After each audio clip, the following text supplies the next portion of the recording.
da imortalidade digital. O que é imortalidade digital, doutor? Bom dia, Estevam. Bom dia a todos os nossos ouvintes. Joia. Olha, na realidade, a gente sustenta no livro que a morte, ela é apenas um fim biológico, mas ela não é o fim digital. Porque todos nós aqui conhecemos pessoas que já partiram e a vida dela digital permanece, seja nas redes sociais, pois é, YouTube, desde o Facebook, né? Instagram, e as pessoas, o livro, o nome é A Comercialização da Imortalidade, né? A comercialização da imortalidade. Grandes empresas, as Big Techs, Instagram, Facebook, YouTube e tal, continuam ganhando dinheiro com o que nós chamamos de mercado da audiência. Então a pessoa morre, mas a imagem dela continua ali monetizando para as grandes Big Techs. Então a discussão é quem que é proprietária. Mórbida, né, isso, mas já é o presente, isso não é mais o futuro, não, né? Claro. A ideia hoje é quem é dono da sua imagem, né? E aí a gente traz uma discussão se o morto tem direito, né? Porque o morto, a princípio, não vou dizer o morto, mas você em vida poderia escolher, né? Pelo um critério da sua autonomia de vontade, se você quer ou não que a sua imagem pós a morte continue sendo monetizada. Ou que se crie, por exemplo, um avatar para criar um clone da sua pessoa com trejeito, voz e imagem para fins de comercialização.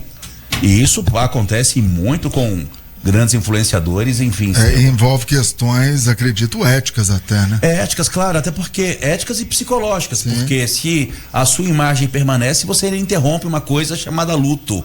Então você não sabe se a pessoa morreu ou se está viva. E aí vem algo ainda pior, que um terceiro que estará atrás do computador é que vai dizer como você vai falar, se portar, ou seja, você... Mas que loucura isso. Você é apenas... toda pessoa possui um legado.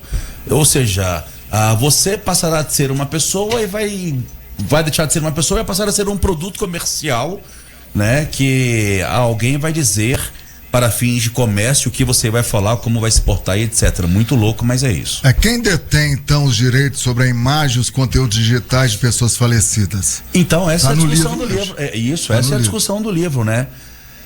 Pois é, uma boa pergunta. É claro que os herdeiros, eles farão jus ao direito de imagem e voz. Só que hoje a coisa, ela transcende o direito nacional e passa por uma questão transnacional. Porque, veja, uma pessoa poderia clonar um grande influenciador, um Neymar, um Vini Júnior, uma Virgínia Fonseca na China, fazer uma publicidade na Coreia do Norte e essa pessoa morar na Tailândia. E se você for judicializar, vai judicializar aonde? Sabe-se lá se nesses países se protege o direito à imagem? Então perceba que nós não estamos mais falando de direito nacional dentro do espaço geográfico territorial do Brasil, mas de uma problemática que é transnacional. E não existe nem lei, Bárbara, quiçá tratado internacional sobre esses países para regulamentar essa questão. Por isso que hoje a gente diz que acaba que os grandes proprietários do uso da sua imagem, voz e desse mercado da audiência são as grandes plataformas. Gente, mas realmente... Bárbara. Inclusive, em 2023, depois de uma internação no hospital, a Madonna refez, né, o testamento dela e falou que ela não queria que a imagem dela, depois que ela morresse, fosse utilizada por inteligência artificial ou por hologramas. Exatamente. Mas, por exemplo, doutor, quando a pessoa ela faz uma doação em vida, às vezes o herdeiro vai lá e contesta uma doação ou o testamento, o próprio testamento. Esse tipo de informação que ela colocou no testamento, de que não quer ser tratada ali como um holograma ou que a imagem dela seja utilizada com inteligência artificial, isso pode ser questionado futuramente por esses herdeiros? Eles poderiam utilizar para lucrar em cima? Sim, essa é uma discussão que eu também trago no livro. Porque ainda que você diga que não quer utilizar, isso vai parar no Poder Judiciário, porque o herdeiro pode falar: olha, excelência, eu estou endividado, preciso pagar dívidas e preciso fazer a comercialização da imagem e voz do meu ente querido, da minha mãe, do meu pai, seja lá, de quem for. Por isso que a gente, Bárbara, traz uma solução que é você criar uma curadoria digital, onde você em vida outorga direitos a essa curadoria, seja em testamento ou no testamento digital, direitos que podem se sobrepor aos próprios herdeiros, porque essa curadoria é que vai ter o direito, a autorização de dizer, de defender os seus interesses após a morte. a sua última palavra em termos de governança. Agora, isso tem mais a ver com pessoas famosas ou pode acontecer com qualquer um? Estevão, na realidade, com qualquer um, mas sem dúvidas com pessoas famosas, né? Em termos mas, de monetização, sem né? dúvidas, né? Mas olha só, o que é interessante observar, que ainda que a pessoa não seja famosa, eu acho que todos aqui conhecem pessoas que faleceram, mas que os perfis continuam ativos nas redes sociais. Esse perfil ativo na rede social gera número, gera valor para uma Big Tech, para o Instagram, para o Facebook, para o Meta? Sim, porque são números. É o mercado da audiência. Então, ainda que a pessoa não seja famosa, alguma empresa, alguém está ganhando dinheiro com a imagem ou com o vídeo, ou seja lá, com o que for dessa pessoa falecida, sem fazer o repasse devido ao seu herdeiro no que tange aos royalties pelo uso da imagem, da voz ou do vídeo. O perfil do Michael Jackson tem 16 milhões de seguidores. Da Marília Mendonça, 15. Cristiano Araújo. 15 milhões. Daquele garoto agora que faleceu, o fisiculturista Gabriel Ganley, que tá lá ativo, inclusive ainda com @ da Integral Médica, como se fosse ainda a patrocinadora do garoto que já veio ao óbito, né? Ou seja, todo mundo que entra lá no perfil do Gabriel Ganley vai ver lá, @Integral Médica. Então a Integral Médica tá ganhando dinheiro com essa visualização do perfil dele? Aí, ó.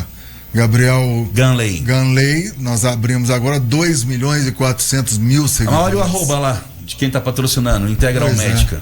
Integral Médica. Então, assim, a discussão é exatamente essa no livro, né? Então, nós não temos legislação a nível nacional para regulamentar essa questão, que está tratada internacional.